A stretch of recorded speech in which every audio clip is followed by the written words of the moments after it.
Hello friends, delish Marathi किचनमध्ये सर्वांचे स्वागत आहे। तर तुम्ही बघू शकता, आज मी तुमच्यासाठी आणलेले आहे चॉकलेट स्पॉन्ज केकची रेसिपी।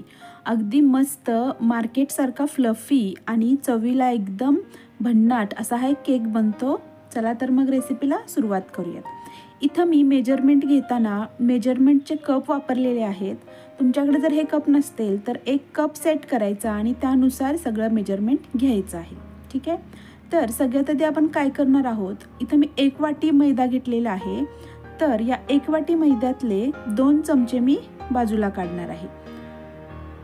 तुम्ही बघू शकता 1 टेबलस्पून असा हा चमचा आहे, त्याचे 2 चमचे मी मैदा बाजूला काढणार आहे। आणि 2 चमचे जे बाजूला काढलेले आहेत मैदा, त्याऐवजी इथं मी 2 चमचे कॉर्नफ्लॉवर घालणार आहे। जर तुमच्याकडे टेबलस्पून नसेल तर तुम्ही बघू शकता, आपला जो रेग्युलर पोहे खायचा चमचा असतो तो बरोबर 1 टेबलस्पून मापाचा असतो। ठीक आहे। परत इथं 1 वाटीचा चौथा भाग मी कोको पावडर घेतलेली आहे। 1 चमचा बेकिंग पावडर घेतलेली आहे। 3 अंडी घेतलेली आहेत, रूम टेम्परेचरवर असू द्यात। आणि 3 भाग साखर पावडर घेतलेली आहे। 1 वाटीच्या 3 भाग साखर पावडर।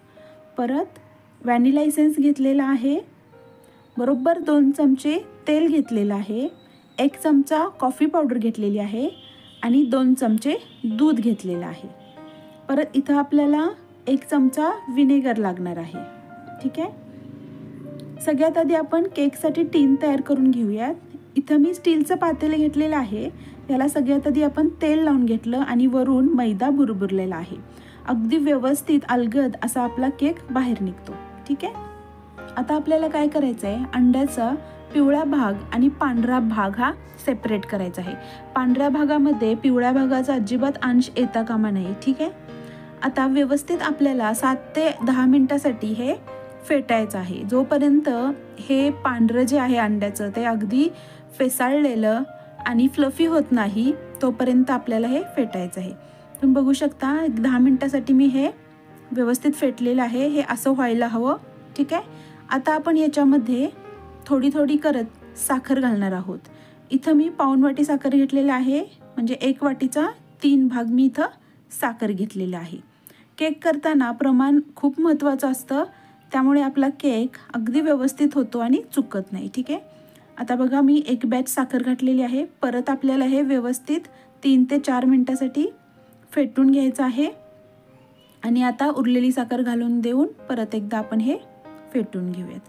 टोटल मला एक 15 मिनिटं लागलेली आहेत हे मिक्सचर फेटण्यासाठी। ठीक आहे। पुढची कृती बघून घेऊ। हे इतपत आपल्याला कन्सिस्टन्सी यायला हवी, साखर आणि अंड्याचा जे पांढरा भाग घेतलाय आपण। आता आपण काय करूया, अंड्याचे जे पिवळे बलक आहेत त्याच्यामध्ये आपण व्हॅनिला एसेन्स 1 चमचा घालून देऊयात। चॉकलेट केक बरोबर व्हॅनिला एसेन्स खूप छान जातो, त्यामुळे आपल्याला इथे व्हॅनिला एसेन्सच वापरायचा आहे। व्यवस्थित मिक्स करून घेऊयात। अंड्याच्या पिवळ्या बलकमध्ये एसेन्स घातल्यामुळे केकला अंड्याचा वास येत नाही। ठीक आहे। आता आपण याच्यामध्ये 1 चमचा 1 टेबलस्पून विनेगर घालून घेणार आहोत। ठीक आहे। आणि परत एकदा 2 मिनिटासाठी हे मिक्सचर आपण फेटून घेणार आहोत।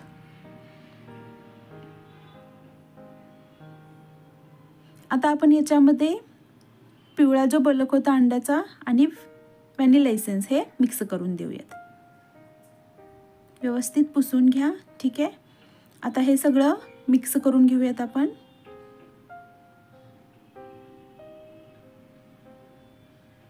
याचबरोबर आपण आता याच्यामध्ये तेल घालून घेणार आहोत। तुम्ही बघू शकता या केकमध्ये अगदी फक्त 2 चमचे आपण तेल वापरलेलं आहे। अगदी कमी तेलाचा आपण इथे वापर केलेला आहे। ठीक आहे। स्पॉन्ज केक हा थोडासा कोरडा असतो, त्यामुळे आपण तेलाचा वापर कमी केलेला आहे। ठीक आहे। आणि 2 चमचे इथे आपण दूध घातलेलं आहे। व्यवस्थित मिक्सचर फेटून घ्या आता 2 मिनिटासाठी। आता आपण इथे एक मोठा बाउल घेतलेला आहे आणि याच्यामध्ये आपण सगळ्या पावडर इन्ग्रेडियंट घेऊयात। ठीक आहे। तर सगळ्यात आधी आपण याच्यामध्ये मैदा घालून देऊयात। आपण हे सगळे पावडर इन्ग्रेडियंट चाळून घेणार आहोत, ठीक आहे. परत कोको पावडर, याने काय होतं, पावडर सगळ्या व्यवस्थित मिक्सही होतात आणि मैद्यामध्ये हवाही जाते, ठीक आहे. कॉफी पावडर, बेकिंग सोडा, सगळ्यात आधी चमच्याने आपण मिक्स करून घेऊयात आणि ही पावडर चाळून घेऊयात.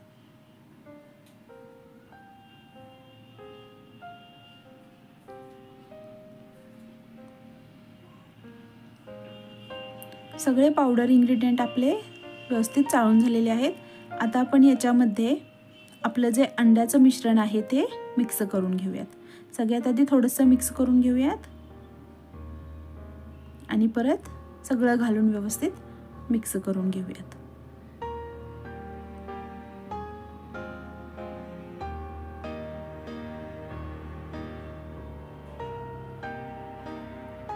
हे इतपत घट्ट आपल्याला मिश्रण हवं आहे, ठीक आहे.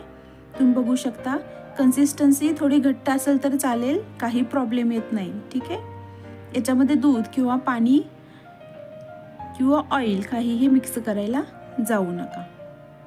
आता व्यवस्थित आपल्या केकच्या टिनमध्ये हे मिश्रण आपण काढून घेऊयात.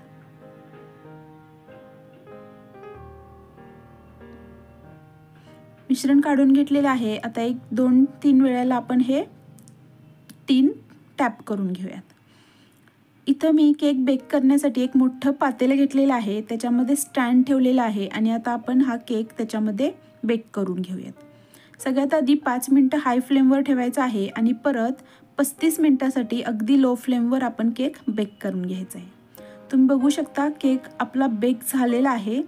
याच्यामध्ये आपण स्क्रूअर घालून बघून घेऊया केक आपला बेक झालाय की नाही. हे बघा, अगदी कोरडा स्क्रूअर आपला बाहेर येतोय, याचा अर्थ मस्त असा केक आपला बेक झालेला आहे. किती सुंदर कलर आलाय तुम्ही बघू शकता. आता 5 मिनिटासाठी थंड होण्यासाठी बाजूला केक ठेवून देऊयात. 5 मिनिटं आपण थंड केलेला आहे केक. आता कडा सोडवून घेऊयात आणि केक आपण डिमोल्ड करून घेऊयात.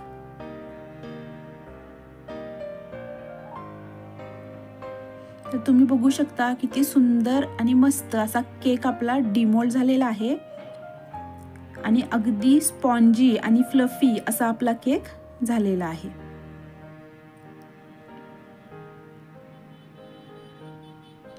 केक अजूनही गरम आहे थोडासा, ठीक आहे. बघू शकता किती मस्त केक आपला झालेला आहे.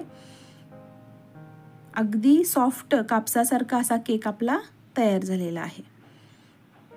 मी तुम्हाला एक पीस कट करून दाखवते. तुम्ही बघू शकता किती सॉफ्टली आणि स्मूथली आपण हा केक कट करू शकतो.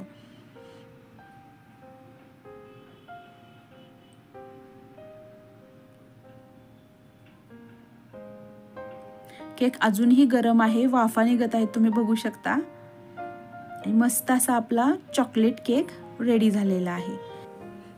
हा केक इतका स्पॉन्जी झालेला आहे, मी तुम्हाला दाखवते. आपण जेव्हा हा केक दाबून बघतो तेव्हा आहे त्या पोझिशनला आणि आहे तसा नॉर्मलला हा परत येतोय. याचा अर्थ तुम्ही बघू शकता किती मस्त स्पॉन्जीनेस ह्या केकला आलेला आहे.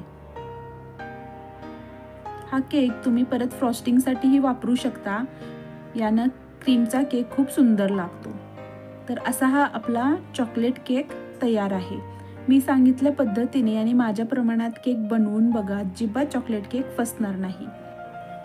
तर फ्रेंड्स, माझे चॅनल नवीन आहे, रेसिपी आवडली असेल तर प्लीज लाईक करा, शेअर करा आणि सबस्क्राईब करायला विसरू नका.